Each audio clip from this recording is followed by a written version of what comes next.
Hey folks, welcome to Shadows in the North channel. We are here with a special guest tonight for the first time ever. Say hello. Hello. And by special, we mean special. Yeah, I'm real special. Real special. We're joined by U.S. Masters Champion, reigning Masters Champion, Jacob Brandon. Hello, everybody. And he's here to talk about Lore of Undeath with us. Correct me if I'm wrong, but this played a pretty integral part in your stomping of the Masters scene. It was basically the reason I won. Basically the reason. Basically the reason I won. If you want to bring it down to like white and black, this by far I would just say this is the reason I won. And a bunch of nerd tears. Yeah. You also won from Nerd Tears, yeah. Mm-hmm. What about it in particular? It's kind of like broad strokes. So as a very competitive player, and I like to think I play against the best people in the country, one of the biggest things that I find when I play against people of high caliber is the way you win this game is you do something that surprises people and that puts them out of their comfort zone, and they don't know what to do. And that's the biggest way I found that I usually beat people that I consider very good at the game. Right. Okay. And Lore of Undeath had just been on the block for like a month. It came out for Swedish, and it was regularly regarded like super overcomped and basically non-playable. And so everybody just disregarded it, basically. Right. But me and another guy sat down, Travis, who came in like 5th, and we sat down with it after my army got comped into the ground with the last packet, and we were like, let's make this work. So we made a list of work, and we made it work, and it worked perfectly. Clearly, yeah. I would say that. I found it interesting that you lost exactly one game, and that was the first game you played in a tournament with it, and then after that it was like 20s across the board. Mm-hmm. I've only lost one tournament game with it. Like you said, it was the very first tournament game I played with it, and it was because I made an early trade that I shouldn't have. Mm-hmm. So I learned better not to do that because it was a trade that I initiated. So like I just learned, okay, I just don't do this again. Just long term, this isn't a good play. So Okay. Yeah, but it's not it's actually not a very hard list to play. But it was one of those things like nobody had played it before, so like I knew what I would do, but everybody figured out what they would do after the game. Right. Yeah. No, so. I experienced that phenomenon of being like, God damn it! Yeah. I wish I could play this again. Mm-hmm. Okay, great. So let's start going through some of the stuff.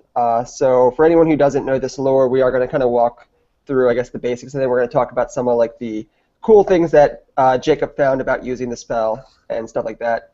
So the lore attribute is just adding a counter for every time you cast a spell. You can trade it in for 10 points. There's really nothing else special about that, so we're not going to spend much time on that. Raise is a summoning spell. It's a signature. It gives you 3 levels. You can raise 50 points of infantry, 100 points of infantry, or 150 points of monstrous infantry. I mean, yeah, it's pretty face value. What was there anything special about this spell in particular? So one of the very interesting ideologies that we came up with when we first started this list was we were like, summoning 50 points of infantry with this base spell is amazing because you get chaff, basically, right? And then after the first couple games, I got really frustrated with it because I was like, God, I'm just summoning defensively. I'm not really getting anything done. People are just killing the units, and it's buying me time, but it doesn't really do anything. So I actually, after my preliminary games, I never used I never used anything but the big version of this spell because I don't think it's useful, which is kind of surprising because a lot of people use it for the smaller one, but I don't think it's worth it. Would you say you went more for Crypt Horrors or Vargheists? Depending on what you're playing, depending on how maneuverable your opponent is and how big their units are. So like if you're playing a big mass where you're not going to be worried about people getting out of your charge arcs, you'd go for Crypt Horrors because they're tougher. Right. But if you're worried about like small MSU units that can slip outside, then you go for Vargheist just so you can get the better arc range. Plus, it's also nice that the Vargheist against those MSU units, it pretty much stomps face. So yeah, I mean, Crypts do the same thing. It basically either of those units, if they can get a hold of anything in Swedish, then they're going to kill it. Right. For small value. Right. How many crypts can you get for this? Because I know you can get 3 Vargas and a champ. So it is the same. So it's the same for both. So it's 3 Vargas and a champ, or 3 crypts and a champ. But with one more token, just one using one token, you can get 4 crypts. Okay. So that was usually the better play. Is just get 1 token out early and try and get 4 crypts if you're not going for a later spell. Right. Right. Okay. Fair enough. Morkharn. I'm gonna butcher all the pronunciation of these. No, by yeah, the way. I actually never. I told my opponents I was trying to pronounce all the names, and I actually never did it because it's just too. Jarrett, on my game, I would try and pronounce it. He would be like, "Jacob, shut up! Just tell me what it does." So those are. I enjoyed it for that part at least. But it's the Breath of Darkness. Yeah. Yeah, so this one is basically, it's the same thing as the Tomb King's signature, basically, but it's the opposite. It starts off by regaining wounds, D3+1, and then anything that it also hits, you get a move, if it's not in combat. So it's just a non-bubble version. Right. Basically. Yeah. Okay, got it. It's pretty easy to cast, too, which is nice. So this was my so in order of the spells that I thought were what you wanted when I rolled for my level 4, of course, was I always aimed for 4, 5, 6, and then signature. But if I didn't get any one of the summon, because I always want all 4 summons, but if you don't get a summon, I think this is actually the best next one, because it gives you a little bit more heal options. It gives you an extra move. So like, if you really want to get fancy, if you really need a long move, if you see some crazy play, you could go with the Tomb King move and then go into this move. Mm-hmm. Right. And it just gives you some interesting options. But again, it's not a great spell, but it's not like an awful spell. So like, it's okay. And it is. I would give it a medium low ranking. Okay. It's a good token builder with yeah. with the 6 up. At worst, it's just going to be a token builder. Mm. Yeah, just throw 2 dice at this, and or 1 dice at the end of the phase, and there you go. 1 dice at the end of the phase, mainly. Yeah. Mm-hmm. Fair enough. So now we have the Hand of Dust. This is an augment. Targets the wizard. The wizard can trade all attacks to make 1 Hand of Dust attack. If it hits, it auto wounds and does D6 wounds. If you use it to kill a character in a challenge, you gain D6 raise dead counters. So this is one of GW's super pitfall-y spells where I think it's complete garbage, but they want you to kind of like, it basically encourages you to put yourself in a risky situation. Because I hate these spells that are like, you trade all of your attacks for 1 attack. Like even on a vamp, like because you're never going to take this on a Lich Priest, right? Right. Because your weapon skill bad and you suck. But and you're never going to be in a challenge anyways, but like even a Vamp Lord, like you're trading all of your attacks for a one-time attack, basically. Right. Like you're just trading 5 to 1, and you just gain Heroic Killing Blow. You just gain this D6 rule. And I mean, like, it's not, like, usually you're fighting anything that's good in a challenge with a ward. Right. Or at least or you're fighting like a champ. And champs don't get the tokens. So like, what's the point of the spell? Like, you're usually just trading downwards, and you're going for that. You're trying to get lucky if you're doing this, and that's usually not the right way. So, yeah. I think this is the worst spell in the lore. I could see it. I mean, I could see it being useful maybe on a hero vamp with quick blood if you're seeing monsters, but I agree with you. I really don't like it. But then you don't pick up the D6 counters. So right, that's true. Yeah. So yeah. Bad touch spell. Do you bad touch spell? God damn it. Do you does it allow? It doesn't allow armor saves, does it? No, but okay. It's basically you get to hit somebody with a cannon in close combat if you hit. Right, if you hit. Yeah. Fair enough. I've never taken that spell. So. Okay. Well, yeah, I can't imagine how it would be useful for Tomb Kings, but yeah, miracles happen. Yeah. It's the Hail Mary. So this one is Soulstealer. It's basically a Banshee Scream with a 12-inch range. And if you do at least 1 wound, you get D3 counters. Mm-hmm. So one of the interesting things was that this didn't really work in my list because I didn't have death in it.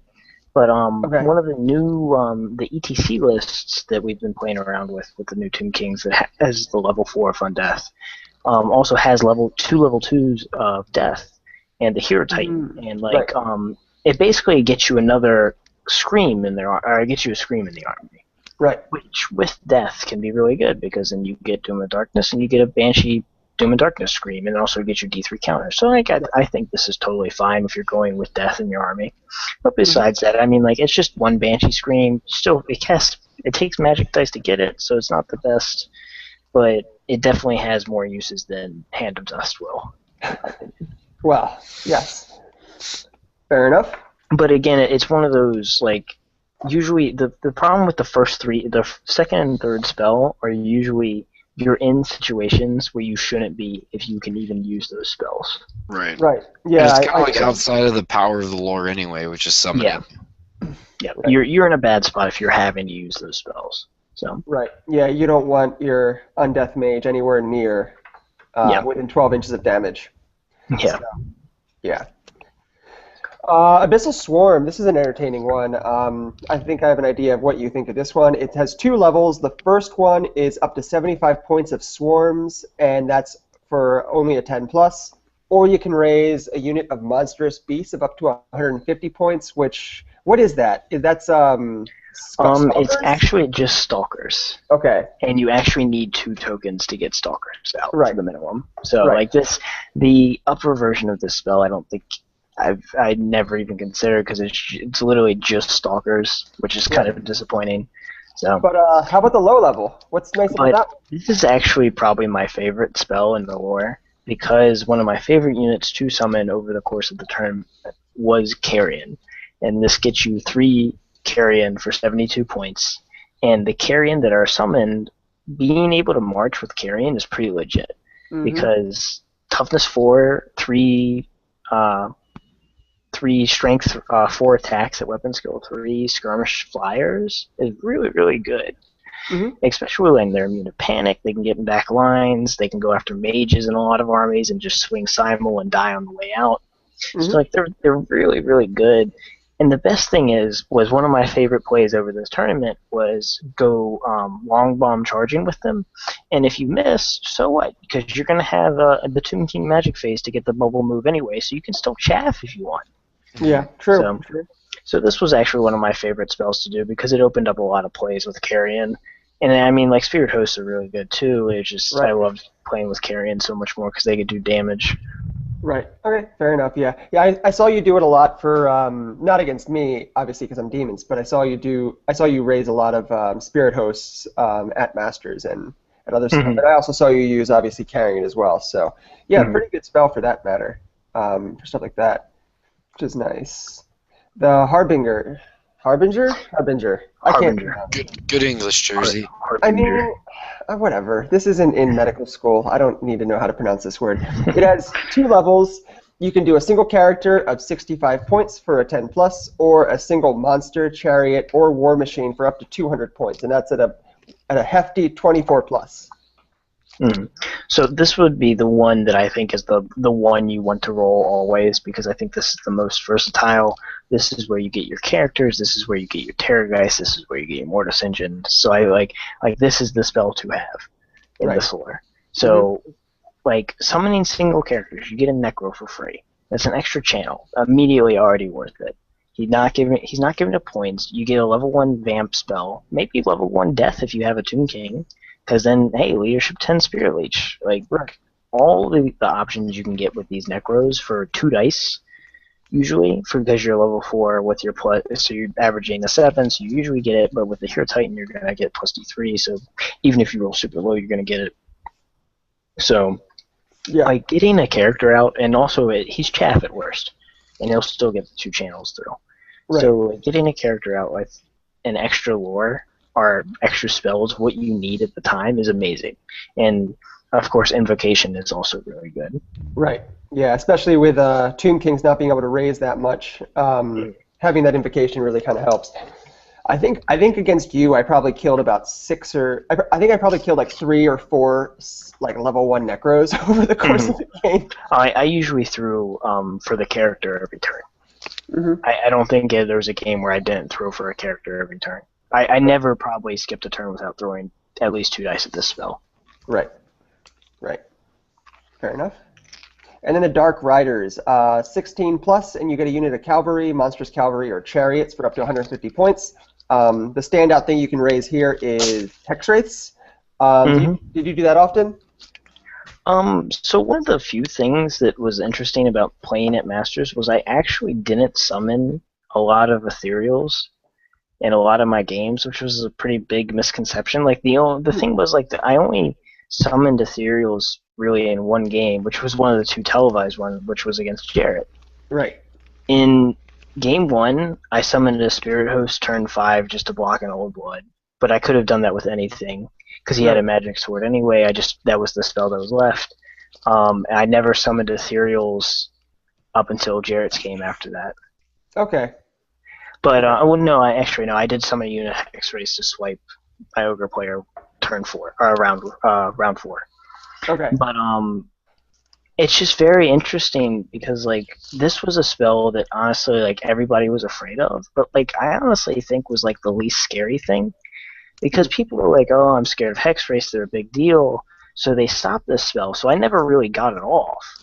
But what this did was it allowed me to get the other stuff off, which became a huge pivotal role because like if everybody stopped this, because I'd throw 4 dice at this, and then people would usually have to throw 5 or 6, which would completely wipe their pool.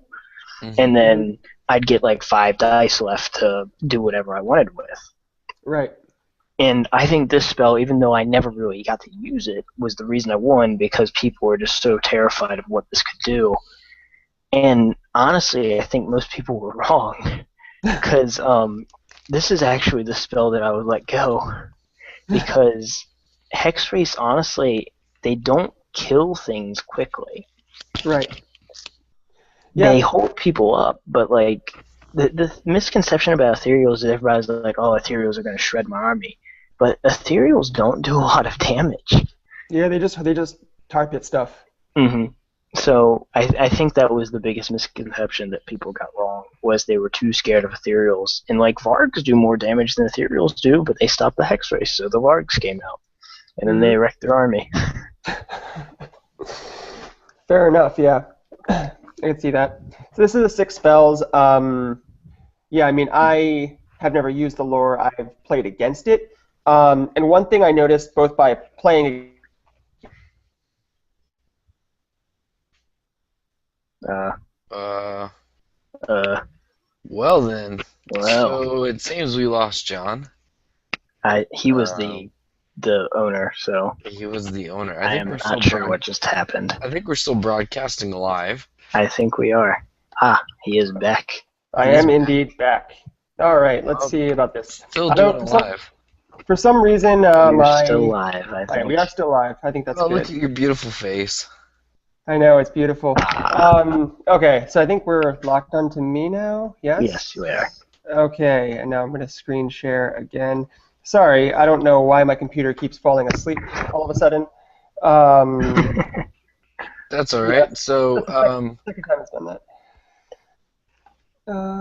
Yeah. Okay. So as I was saying, like one thing I noticed both by like playing against you and also watching you play at Masters, because I watched a lot of those games, was like there's this for Lore of Undeath. There's this like 12-inch bubble around your caster where you can raise stuff, and that's an area that like is kind of I kind of saw it after a couple games as almost like if you're going to enter that zone, you need to enter in with enough force to where you're wiping it in one turn, otherwise you're going to get hurt, basically, is what I was kind of noticing. So another big thing about playing this lore is it's not like any other lore where you're getting an immediate return out of it. It's a developing lore. So either you need to make the game go as long as possible so you can get the most value out of this lore. And that's the way you win your games, because this doesn't do damage immediately. It usually doesn't pay off until the next turn. I mean, chaff pays off immediately, but even then it doesn't even pay off until your enemy's turn. So, like, this lore takes time, so you don't even get the full, like, power of the lore until turn 3 or 4, when your extra units start piling in, and they add to the combats, they add to the support, they add to the mobility, and that's where you really see it. So, like I was talking about earlier with the signature rise, like when you build your army, you need to build it that it can slow the game down against like super aggro armies turn 1, turn 2, so you can get that time to develop your army into the powerhouse that is Lore of Undeath turn 3 or 4 and onward. Got it. Makes sense. So how did this combine then with your army as a whole? So when we did Lore of Undeath, we were like, okay, what is Lore of Undeath good with? We need to generate dice somehow. So we were like, Tomb Kings. Tomb Kings generate dice. Tomb Kings also work well with Lore of Undeath because they're undead. Boom, let's go from there. So we started with that, and we basically started with the conventional Tomb King list at the beginning with like the Chariot Corps, a lot of archers, and then like we also had the rare is pretty standard where you get the 2 catapults, the Hero Titan, and the Casket. Mm-hmm. So we played around with that at first, and we also played around with like a light council with it. Mm-hmm. And we just didn't think it worked because, again, I couldn't slow from my preliminary games. I couldn't slow down the games turn 1 and 2 to where people were just on me and I was dying. So Travis and me were like, all right, let's go with Tomb Guard. So we got the King, we got the Undeath, we got the Tomb Guard, and then we just threw in chaff. We threw in shooting and chaff with the horse archers. And we were also like, even if we have to, we'll just sack archers if we have to. Right. So we made everything in the core expendable, which is fine. So we started with that, and then I loved it. I immediately loved it because I got all the horse archers in the position where I could throw them away, and I could get out the stronger stuff to counter with, and that was where it was. So right. That was when the list construction got finalized. Right. Yeah, I did. Go ahead. Swedish comp points, so you could take Lore of Undeath. Mm-hmm. So Tomb Kings naturally are, without Lore of Undeath, were a pretty bad army. So in Swedish, they comped in at around a 16.9, I believe, without Undeath. Like this level 4 without, on like Death, would have clocked in around like a 16.4. But with the Undeath comp hit, I went down to a 12.9, which was a good range for me because I got to avoid the asshole dwarves. And then I also was still high enough that my comp was good. Right. The asshole dwarves. There were quite a few of those. That is definitely For all the dwarves and 14s. Yeah. Isn't it funny that we have to be hard enough to dodge all the dwarf players? All the 13s were above, or all the dwarves were above 13s, I believe. Mm-hmm. Yeah. I was lucky. I dodged. Trying. Yeah. I was lucky. I dodged them at a 13-6, but I did not dodge any dwarves. Yeah. I luckily dodged the spoiler crew. Mm-hmm. That was the game that I was playing you, Jacob, that game, and I remember looking over because Joe was on table 3, and it was like bottom of our turn 2, and Joe was like, "Well, I'm done." Yeah, it's brutal to hear. It's brutal to hear, and it's brutal to watch. Mm-hmm. Yeah. Round 6 of Masters, the 2 top dwarf players were playing, Phil and Keith, and they were done in 30 minutes. A classic game of just 10 dead. Amazing. Wait, wasn't one of those a Strolla's list though? No, that was I think David Oterio. I think he was was above both of them, but they were the next 2. Right. Okay. They were the standard dwarf players. But Okay. David took the real list. David was the real man in the Masters with the dwarves. Yeah. But unfortunately, he did beat his. He met his bitter demise at round 6 to the Warriors, I believe, or Ogres or something. Somebody crushed him, unfortunately. Yeah. But he was getting up there. He was, yeah. No, I was watching that and watching the results, and I was like, oh, please, just like that would just be amazing. Oh, he was doing real well. It was awesome. Mm-hmm. Yeah. Any final comments then on Lore of Undeath? I think it's one of those lores that I think you have to play around with to really get, and I think you have to realize that it's not. Again, I think that because I've seen a lot of people complain about it, that it's not the best, and I don't think they realize that you have to plan 2 turns ahead with it to get any real value with it. Mm-hmm. So I think that's why people are just impatient with it. And if you are patient with it, then it pays off big. So. Do you think Lore of Undeath will be played in like the ETC this year? For sure. For sure. I think. Well, okay. Let me rephrase that. I think it'll be there, because of I think especially because of the new changes with the Lore Master and the Slan. Yeah. Yeah, so I think that's a big deal because they just get it for free. So I definitely think that makes those options that much more viable. As in just straight on death, I don't know. Because of the comp hits to it, I don't think it's that viable. A couple of people think it's okay with Tomb Kings. I said no. Because the only way to get a Terrorgeist out is really mighty, or getting the number 5 spell off big. You basically have to use your mighty scroll to get it. Right. Because you're capped at 4 dice to cast. You're capped at 4 dice. And so you're also getting you give up if the Terrorgeist dies, you give up those points, unlike in Swedish. Yeah, and you also give up points for it. So even getting the spell off with the extra D3 is only like a 38%. So like that's pretty brutal. Mighty Scrolls, you're taking a miscast to get a Terrorgeist out, basically. So like that's okay if you're doing it turn 6, but like I just don't like that structure that sets up that you have to do it turn 6. You have to be in a position to score something with it turn 6.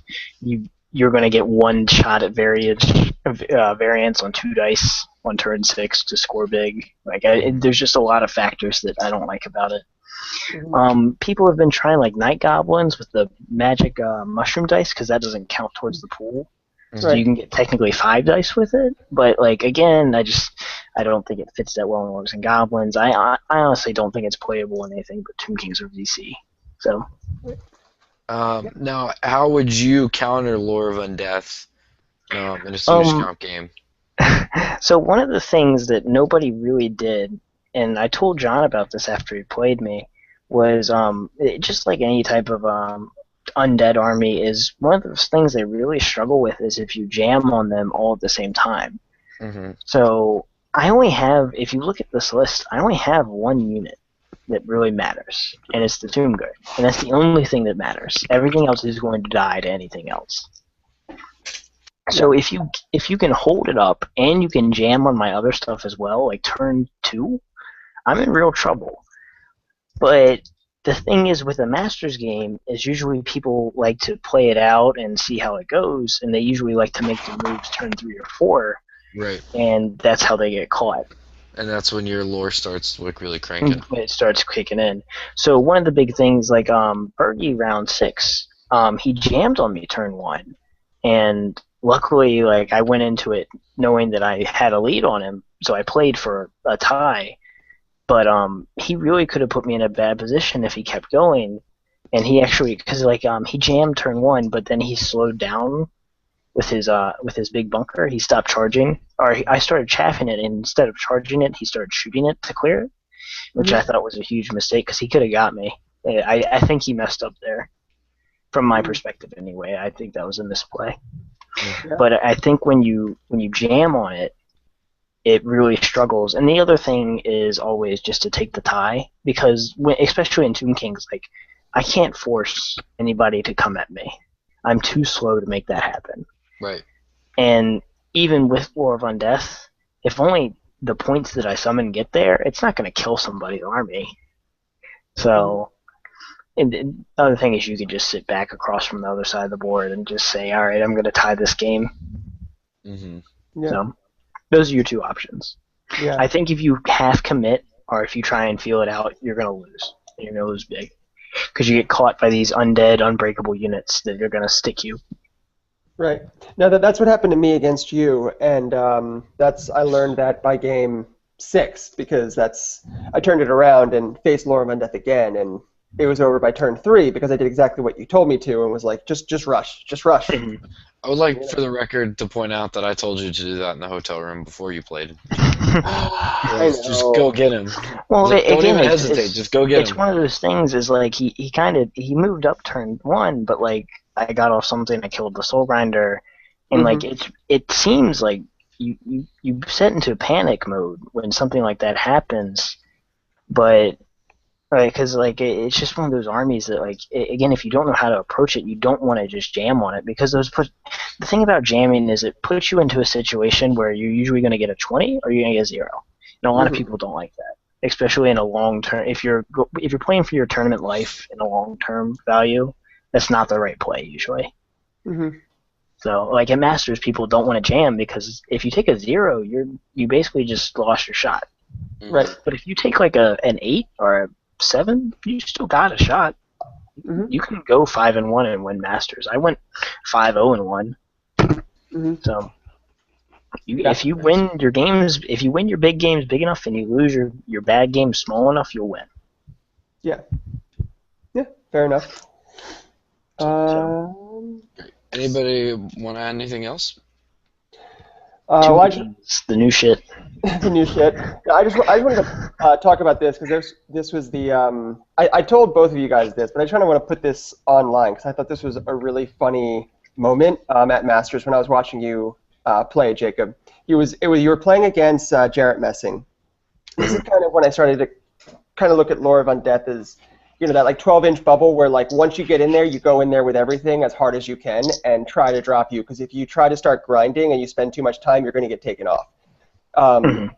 It was like his demigriffs kind of came around, and you chapped him up with some horse archers. The overrun would bring him into Akar'aran Wraith. Right? Yeah. It was that moment, and he needed an 8 for the overrun. And he hit the horse archers. He made the 8 overrun. So he got charge and banner on the demigriffs. Should crumble the thing, or at least that's what he thought. And I was watching the game, and I was thinking the same thing. And it goes to that round of combat in his turn. Your Tomb Guard were kind of taken out of it at that point. I was playing my race wrong. I thought they had 2 attacks. They actually have 3. I was pretty bummed. So like I actually probably didn't even need my BSB. Yeah. Because if I do 1 wound, then it doesn't matter either. So. Right, true. It wouldn't have. But yeah, it was just like your Tomb Guard were taken out of it, so they weren't going to go around and help. So it was all down to this. We go to this combat, and you whiffed. You didn't do any wounds. So you're like, okay, I have 1 wound left. And Jarrett's like, wait, they have 3 wounds? He's like, no, BSB. And it was at that moment, I think, if you listened hard enough, you could have heard Jarrett Messing's heart break. Yeah, because I basically was in a non-losable combat, and it just was how long did it take for this Akar'aran Wraith to kill 6 demis. Right, exactly. And that's what ended up happening. You got a Terrorgeist up, you screamed some off, you broke Steadfast, you charged in the flank with the Spirit Host, and there they ran. Yeah, that was my big game with Ethereals, where I think I got 3 that game. Because I got 5 over the weekend, and 3 of them were in that game. Right. Oh, boy. Yeah, 2 Wraiths and a Spirit Host in the flank. Yeah. Oh boy. Some dead demis. Yeah, it was that was the moment, and that's kind of when I saw that like he tried to go into that 12-inch bubble with just the demis, thinking that he could clean up, but he got caught.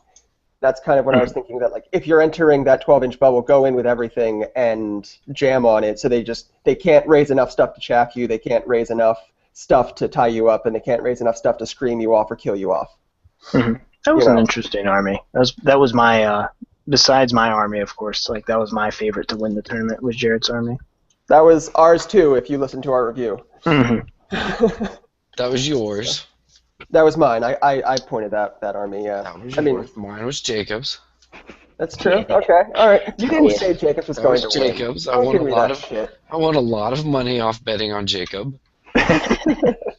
Well put, Trust. Yeah. Always bet on me. That's right. Bet on us for bragging rights, Joe. You got it. Yeah, no. You guys are carrying John, so. Hey, watch yourself. Anyway, I think that'll about wrap this little video up, especially since we're now once again past midnight. Yep. So, anyway, anyone else any last words? Nope. Last word? No? Oh, look at that beautiful man. For Shadows of the North, I'm Malossar. And Kurnion. And with special thanks to Jacob Brandon, and we will see you in the next video.